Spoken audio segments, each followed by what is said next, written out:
There's a look at downtown Los Angeles from the air. We're coming to you live from the Staples Center. Hello, basketball fans. You've got it on 2K Sports as we get set to bring you an exciting NBA basketball game. In this game, we'll see the Los Angeles Clippers against the Los Angeles Lakers here in Staples Center. I'm Kevin Harlan, joined by Chris Webber and Greg Anthony. David Aldridge is our sideline reporter.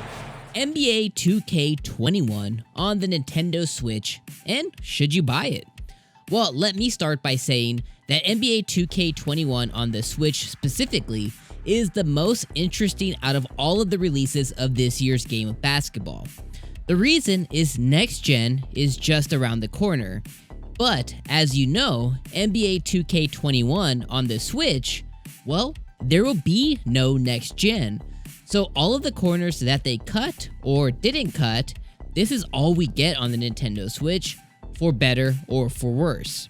So this is where my review of NBA 2K21 on the Nintendo Switch really gets started. What's going on, everybody? I am Dom and I'm from the Game Looters. This is our annual review of the 2K series on the Nintendo Switch. Do me a huge favor and slap the subscribe button like it owes you a bunch of VC, and drop a like on the video if you could, and also holler down in the comments if you're skipping this year's entry of basketball or you're picking it up on your favorite hybrid handheld device from Nintendo. So, like I was saying, this year is quite interesting, and the reason I wanted to start here is I notice constantly the developers over at 2K keep talking about the next-gen version like it's the second coming of Basketball Jesus, and it'll be the pinnacle of the 2K series. Yet, they just put this game out. Even during their 2K TV series in the game, they are constantly referencing next gen as it's going to be the it spot. So this has me wondering, why did they even release this game? Now, this discussion does not necessarily have to do anything with my review of the game, or really in general. This is just something of an annoyance that once next gen drops, what will become? What's going to happen with the Switch version? My assumption is probably nothing. Alright, with that rant out of the way, let's really dig into the Switch version of 2K21. So a little backstory, I've been playing this game since 2K18 when they started releasing their game of basketball on the Nintendo Switch, and one thing I can say is they have come a long way since they started putting their series of basketball on Nintendo system.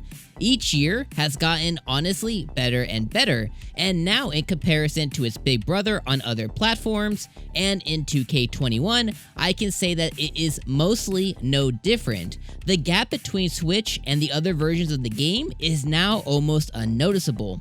The only thing that truly stands out anymore is the frames per second. And yes, this game still runs at 30, but it's a smooth as butter 30. And honestly, it doesn't affect my gameplay experience whatsoever. The game, too, also looks absolutely gorgeous. I think it's the best sports game you can get on the Switch, hands down. The players look like their real-world counterparts, and there is definitely a bump versus last year's game, which is super positive. So if you want to play an awesome game of basketball handheld without sacrificing what you know and love from the console brethren, well, then this is it, guys. Now, I did say this game is mostly better, where the game does falter, and it does have a lot of faults still, because it's better, but there are some things that aren't great. We're going to start with talking about the My Player cutscenes. Oh my god, they run terribly. Some of the cutscenes slows down to a crawl, and there is constant pop-in and character design glitches, which is pretty crazy, because last year's iteration of this game was not this bad at all. Once the actual game actually picks back up after the cutscenes ensue, everything's fine again. It's just the cutscenes that are super duper bad. The last piece is the My Park. I feel like the servers on the Switch got worse than last year's for some reason. Now, I'm not a big My Park guy, so I really only played a handful of pickup games, but man, it ran like trash. Some games were fine and smooth, but for the most part, this needs some serious attention, and it needs attention like, I don't know, before the game actually launched. Same goes for the My Neighborhood. It sometimes runs super bad. It's just downright bad.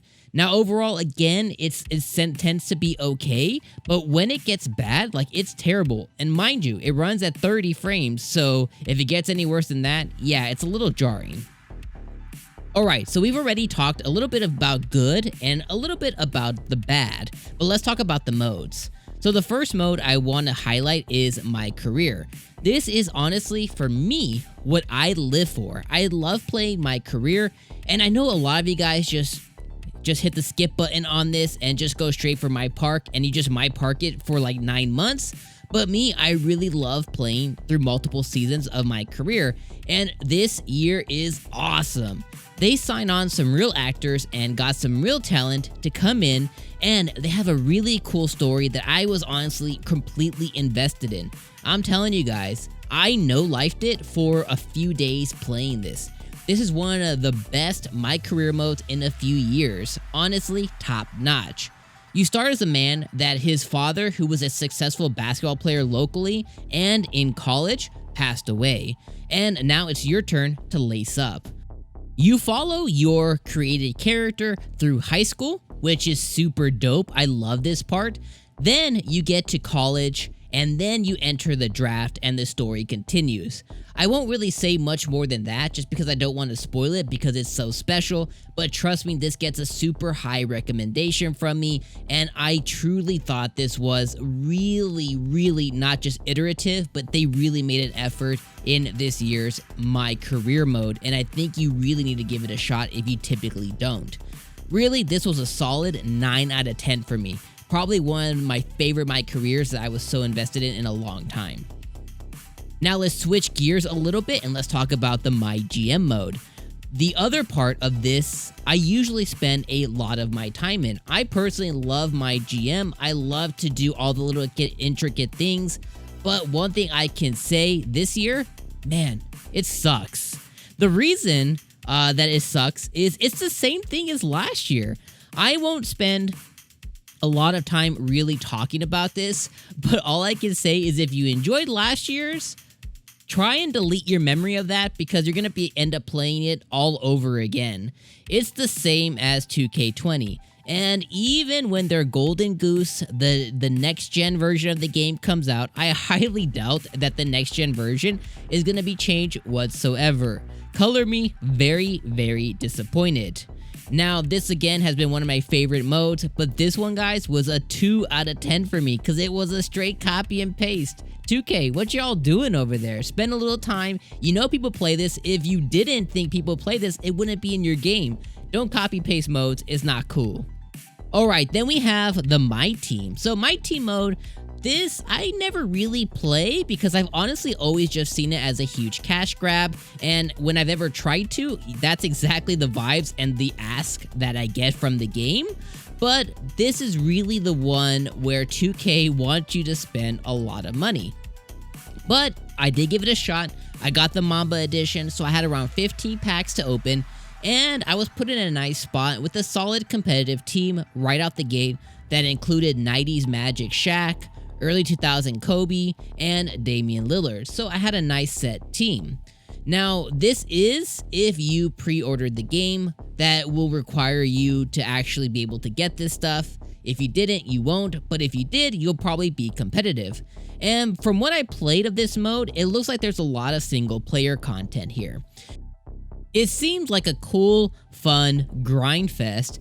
If you don't want to spend a lot of money, all you gotta spend is a lot of your time. It seems that they actually really improved this mode, and I will be dedicating more time to this in the months to come. But honestly, I feel like this is the mode that will transcend current and next gen for 2K. And it's not really that surprising that I feel this way or that I got those vibes, because this is the one that, again, is their cash grab. So this kind of will be the mode that they're obviously going to spend the most time in tweaking and perfecting. But overall, and over last year's iteration of this, which I didn't like, I'll give this one like an 8 out of 10. I really say that if you like it, you're probably going to find a lot of time to spend in here, and you're going to be probably a lot of like utterly surprised. I love the design of it. I thought it was really cool. I'm going to be spending a lot more time in a mode in my team where I typically didn't in the past. So that definitely earns the 8 out of 10. The last thing that I'll touch on here is the overall game of basketball. I heard a lot of folks on Twitter and everywhere after the demo dropped about the shot stick out of the gate. It is different. Yes, there is a learning curve, but after a while, it does start to feel normal. It's not my favorite, and I'm not sure why this is where they decided to make a huge change, as I didn't think it was broken, nor did I see people complaining about it. But honestly, after around 50 games, it starts to feel second nature. But you'll probably rage right out of the gate, as there's going to be a lot of air balls in your life, at least for the beginning, especially for those that just go straight to my park. Just know your homie's probably going to laugh a little bit at you. Last couple of things, WNBA does return, so if you were in it to win it with WNBA last year in all the modes, they have even made that better, so that's here too. I need to spend more time with that because I didn't, honestly, a whole lot, but it is back. So if you did like that, it's back here as well. Overall, guys, I totally recommend this game on the Nintendo Switch. It's improved over last year, and that's what we want to see.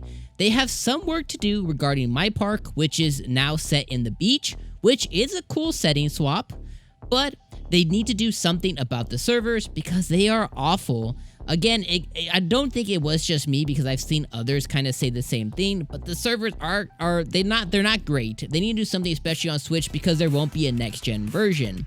It would be nice to see a neighborhood update as well because it's just the same as last year's, and I would love to see performance patches, not just for My Park and the beach mode, but I would love to see it for the game overall, especially with those cutscenes in My Career. But overall, I will be playing this for the foreseeable future, and I don't typically slap scores on games on the channel. I just say if you should buy it, and this one I think you should. But if I did, I would be in the ball court of around 8 out of 10. And if you're an NBA fan, this is a must buy, as this is really the best sports game you're going to get on the Nintendo Switch. Thank you all for watching the video. I hope this really was helpful to you in your purchasing decision with NBA 2K21. Do me a favor and click on the video right now on the screen. YouTube says that you're going to like it. So if you want to keep watching our content, and I hope you do, that's what you should watch right now. Hit subscribe, hit like, and we'll catch you guys on the next video. Peace.